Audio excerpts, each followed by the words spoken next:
Assalamualaikum warahmatullahi wabarakatuh.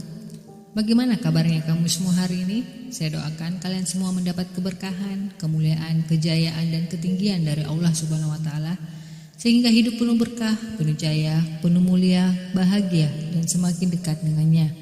Amin ya rabbal alamin.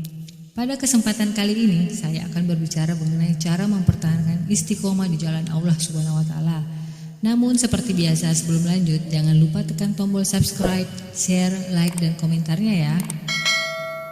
Sering kita mendengar kata istiqomah diucapkan oleh seorang muslim, tapi terkadang istiqomah memang mudah diucapkan, tetapi pada prakteknya sesuatu yang sulit dilakukan. Hal ini terkait dengan kita sebagai manusia yang dalam keimanan dan ketakwaannya sering mengalami pasang surut dan akibat banyaknya godaan yang muncul. Langkah awal yang harus kita tekuni terlebih dahulu adalah meningkatkan kualitas ibadah sedikit demi sedikit. Cara meningkatkannya yaitu memelihara sholat 5 waktu dan selalu beribadah di tepat waktu. Melaksanakan sholat tepat waktu memiliki banyak keutamaan yang diberikan oleh Allah Subhanahu wa taala bagi hambanya yang bersegera melaksanakan sholat saat azan dikumandangkan.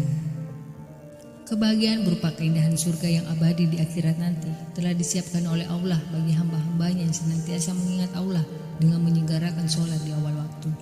Sekali lagi Allah tidak akan pernah mengingkari janji kepada hamba-hambanya.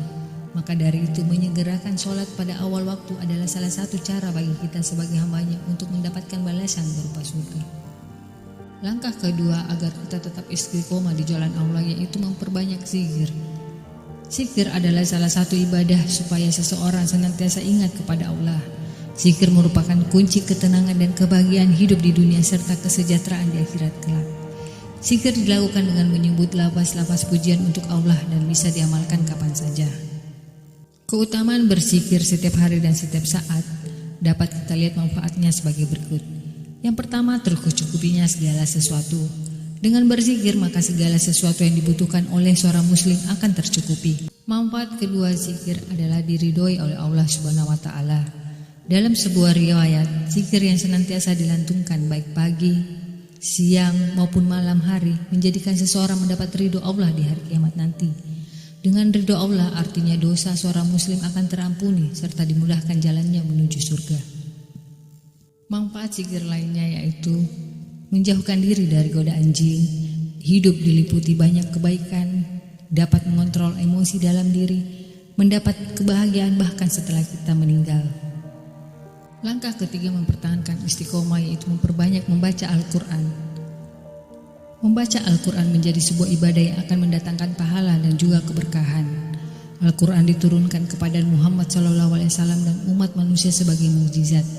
Al-Quran menjadi salah satu bukti yang tak terbantahkan akan kebenaran Muhammad sebagai Rasulullah sekaligus kebenaran Islam sebagai agama rahmatan lil alamin. Salah satu manfaat membaca Al-Quran yaitu mendapat pahala berlipat. Memiliki banyak keistimewaan. Rasulullah SAW dalam sabdanya mengatakan bahwa orang yang membaca satu huruf ayat Al-Quran akan diberikan balasan oleh Allah Subhanahu wa taala 10 kali lipat. Rasulullah SAW bersabda, barang siapa yang membaca satu huruf dari Al-Quran, maka ia akan mendapat satu kebaikan dan dari satu kebaikan itu berlipat menjadi 10 kebaikan. Aku tidak mengatakan alif, lam, mim sebagai satu huruf, akan tetapi alif sebagai satu huruf, lam satu huruf, dan mim satu huruf. Allah akan mengangkat derajat orang-orang yang selalu membaca Al-Quran dan mempelajari isi kandungannya serta mengamalkannya setiap hari. Mendapatkan ketenangan hati, mendapatkan pertolongan Allah Subhanahu wa taala di hari kiamat, terbebas dari aduan Rasulullah SAW pada hari kiamat dan selalu dihadiri oleh malaikat, ditempatkan bersama malaikat. Langkah selanjutnya agar tetap istiqomah yaitu menghindari prasangka buruk.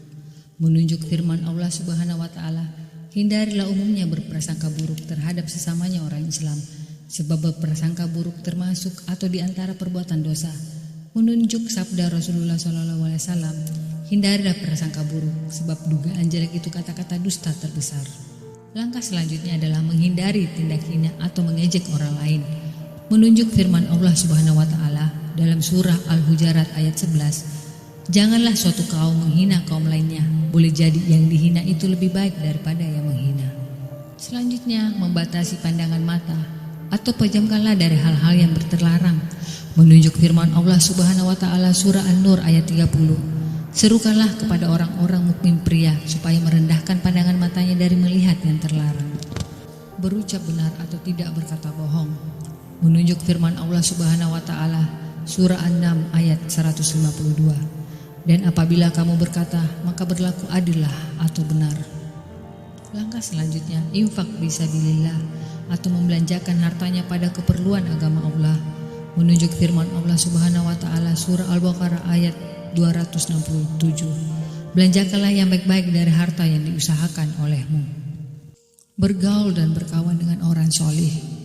Manusia itu laksana sekawanan burung, memiliki naluri untuk berkumpul dengan sejenisnya. Oleh karena itu, jika kita ingin menjadi orang yang solih, hendaklah berusaha berkawan dan berkumpul dengan orang-orang yang solih. Ini berlaku bagi laki-laki dan wanita. Seorang muslim hendaknya mencari, bergaul dan menjadikan laki-laki yang solih sebagai kawan-kawannya, dan wanita muslimah hendaknya mencari, bergaul dan menjadikan wanita-wanita solihah sebagai kawan-kawannya. Jangan merasa rendah bergaul dengan orang-orang yang taat, walaupun mereka orang-orang yang kekurangan secara duniawi, namun mereka memiliki derajat di sisi Allah yang maha tinggi. Langkah yang terakhir adalah berpositif thinking, berpikir positif dalam Islam, yaitu dengan husnuzon atau berbaik sangka kepada Allah. Ketika menghadapi persoalan ringan maupun berat, meyakini bahwasanya tidak ada yang tidak mungkin bagi Allah Ta'ala, karena kekuasaannya tidak pernah bertepi dan tidak mempunyai batas. Manusia diciptakan oleh Allah Subhanahu wa taala dengan struktur yang paling baik di antara makhluk Allah Subhanahu wa taala lainnya, yang terdiri dari unsur-unsur jasmani dan rohani. Untuk itulah manusia berkewajiban untuk berusaha dan terus-menerus berdoa kepadanya, serta memantaskan diri untuk mendapatkan pertolongan dari Allah Subhanahu wa taala. Seorang manusia bisa melakukan perubahan ke arah yang lebih baik dengan keinginan yang kuat, merubah pola pikir secara total, serta yakin akan kemampuan dan kebaikan yang diberikan Allah Subhanahu wa taala. Sesuai dengan kata mutiara Arab mengatakan manjada wajada, yang artinya barang siapa yang bersungguh-sungguh akan mendapatkannya, berusaha untuk berpikir positif dalam segala hal. Sedangkan bila selalu berpikir negatif, hasil yang akan diperoleh pun selalu menjadi negatif dan membawa dampak buruk bagi diri sendiri maupun lingkungan sekitar. Cara berpikir positif dengan memandang sisi baiknya. Lihat sisi baiknya dalam setiap situasi. Ada manfaat yang tidak terduga dalam kondisi tersebut. Bila sering melakukannya, maka sikap tersebut akan menjadi kebiasaan dan memberikan perbedaan yang besar dalam meningkatkan kemampuan berbaik sangka. Ketika sesuatu tidak berjalan dengan baik, carilah sudut pandang yang menguntungkan dalam setiap tantangan yang didapatkan.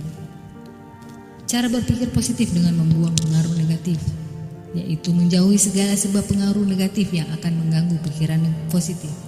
Bila terlalu memikirkan apa yang sudah terjadi atau belum terjadi, maka bisa membuat seseorang berpikiran negatif. Saat pikiran negatif memasuki pikiran, maka harus mewaspadainya dan mengganti pikiran tersebut dengan pikiran yang lebih positif. Sugesti pikiran dengan hal positif. Lebih mudah untuk melakukan sugesti dengan mengubah pikiran negatif menjadi positif. Banyak orang menggunakannya untuk mencapai tujuan atau hanya sekedar pendukung atau motivasi yang positif. Contoh penegasan yang bisa kita coba yaitu, saya tidak bisa meninggalkan zina, menjadi saya sukses meninggalkan zina. Saya tidak bisa meninggalkan pergaulan bebas, menjadi saya bisa meninggalkan pergaulan bebas. Saya selalu gagal menjadi orang yang berakhlak mulia. Demikianlah pembahasan mengenai cara mempertahankan istiqomah di jalan Allah Subhanahu wa taala. Semoga dapat bermanfaat bagi kita semua dan dapat kita aplikasikan dalam kehidupan sehari-hari. Lebih dan kurangnya mohon dimaafkan. Assalamualaikum warahmatullahi wabarakatuh.